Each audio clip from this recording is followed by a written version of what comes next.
Okay, so Chapter 2, Part 2? Chapter 2, Part 2. For me, yes it does. I went back as far as you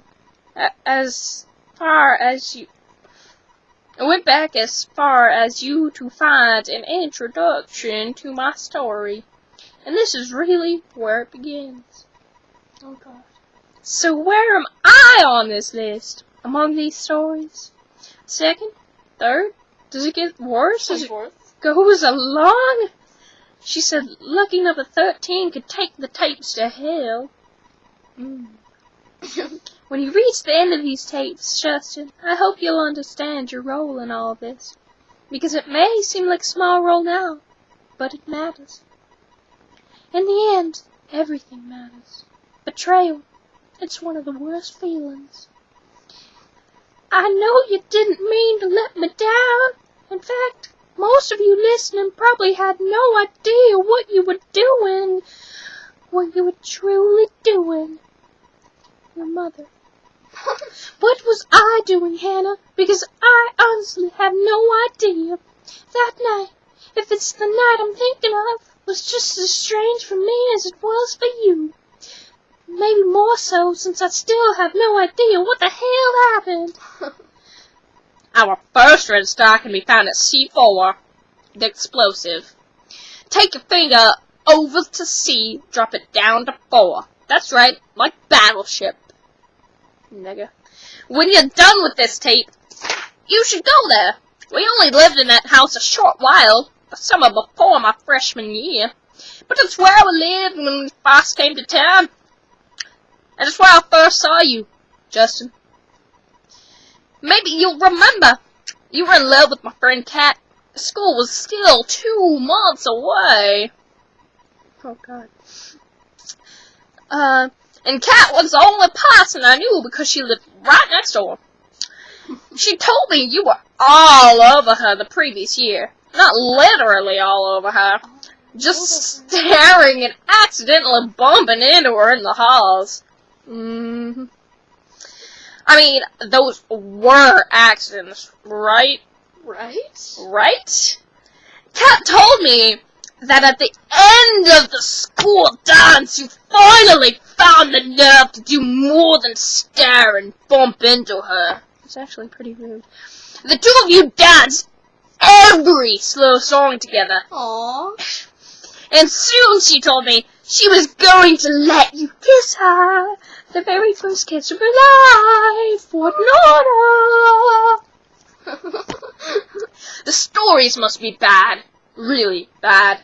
That's the only reason the tapes are passing on from one person to the next. Out of fear. Why would you want to mail out a bunch of tapes blaming you and in suicide? You wouldn't, but Hannah wants us, those of us on the list, to hear what she has to say. And we'll do what she says, passing the tapes on, if only to keep them from the people not on the list. Jesus. The list. Sounds like a secret club. An exclusive club. And for some reason I'm in it. I wanted to see what you looked like, Justin. So we called you from my house and told you to come over. We called from my house because Kat didn't want you to know where she lived. Well, not yet. Even though her house was right next door. We were playing ball. I don't know if it was basketball, baseball, or what. But you couldn't come over until later. So we would. Like stalkers. Basketball. A lot of us played that summer. Hoping to make JVs. JV? Whatever. Junior varsity. Us freshmen. Justin, only a sophomore. Had a spot waiting for him on varsity. So a lot of us played ball with him in the hopes of picking up skills over the summer. And some of us did. Well, some of us, unfortunately, did not. We sat in my front bay window talking for hours when all of a sudden you and one of your friends, hi Zach, came walking up the street. Zach Dempsey? The only time I've seen Zach with Hannah, even momentarily, was the night I first met her. 2 streets meet in front of my old house, like an upside-down T. See, you were walking up the middle of the road towards us. Pause. Wait, I need to think. I pick at a speck of dry orange paint on the workbench. Why am I listening to this? I mean, dramatic page turn. Why put myself through this? Why not just pop the tape out of the stereo and throw the entire box of them in the trash? I swallow hard. How can you swallow hard? Like you swallow while you're hard? Tears sting at the corner of my eyes. Because it's Hannah's voice. A voice I thought I'd never hear again. I can't throw that away. And because of the rules, I look at the shoebox sitting beneath the cloth diaper. Hannah said she had made a copy of each of these tapes. But what if she didn't? Maybe if the tapes stop. If I don't pass them on, that's it. It's over. Nothing happens. But what if there's something on these tapes that could hurt me? What if it's not a trick? Then the second set of tapes will be released. I almost dropped my phone into pepperoni. That's what she said. And everyone will hear what's on them. A spot of paint flakes off like a scab. Who's willing to test her bluff? Play.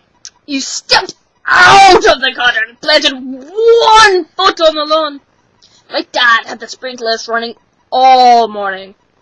So the grass was wet and your foot slid forward, sending you into a split sack. He'd been staring at the window, trying to get a better view of Kat's new friend, yours truly. And he tripped over you, landing beside you on the curb. You pushed him off and stood up, and he stood up, and you both looked at each other, not sure of what to do. And your decision? You ran back down the street while Kat and I were laughing like crazy in the window. Mannequin movements. I remember that. Kat thought it was so funny. She told me about her going-away party that summer. The party where I first saw Hannah Baker. Hannah Baker. God, I thought she was so pretty and new to this town. That's what really got me. Around the opposite sex, especially back then, my tongue twisted into knots even a Boy Scout would walk away from. But around her, I could be the new and improved Clay Jensen, high school freshman. Kat moved away before the start of school, and I fell in love with the boy she left behind. And it wasn't long until the boy started showing an interest in me. Oh my God, it's like Romeo and Juliet. Oh God. Only one of them commits suicide at the end. Which might have had something to do with the fact that they seem to always be around. We didn't share any classes, but our classrooms for each periods, 1, 4, and 5, were at least close to each other. Okay, period 5 was a stretch, and sometimes I wouldn't get there until after you left, but periods 1 and 4 were at least in the same hall. At Kat's party, everyone hung around outside the patio, even though it was cold. It was probably the coldest night of the summer, and I, of course, forgot my jacket at home. After a while, I managed to say hello, and a little while later, you managed to say it back. Then one day, I walked by you without saying a word. I knew you couldn't handle that, and it led to our very first multi-word conversation. No, that's not right. I left my jacket at home because I wanted everyone to see my new shirt. What an idiot I was. Hey! You said, aren't you going to say hello? I smiled, took a breath, then turned around. Why should I? Psst. 'Cause you always say hello. Justin! What? Why is he assuming why she always says hello? You know what? Maybe she lost her voice, you know? God, Justin, you're a dick. I asked why you thought you were such an expert on me. See? Even Hannah knows that he's a dick. I said you probably didn't know anything about me. At Cat's party, I bent down to tie my shoe during my first conversation with Hannah Baker, and I couldn't do it. I couldn't tie my stupid shoelace because my fingers were too numb from the cold. Gloves. I'll warm them with my body.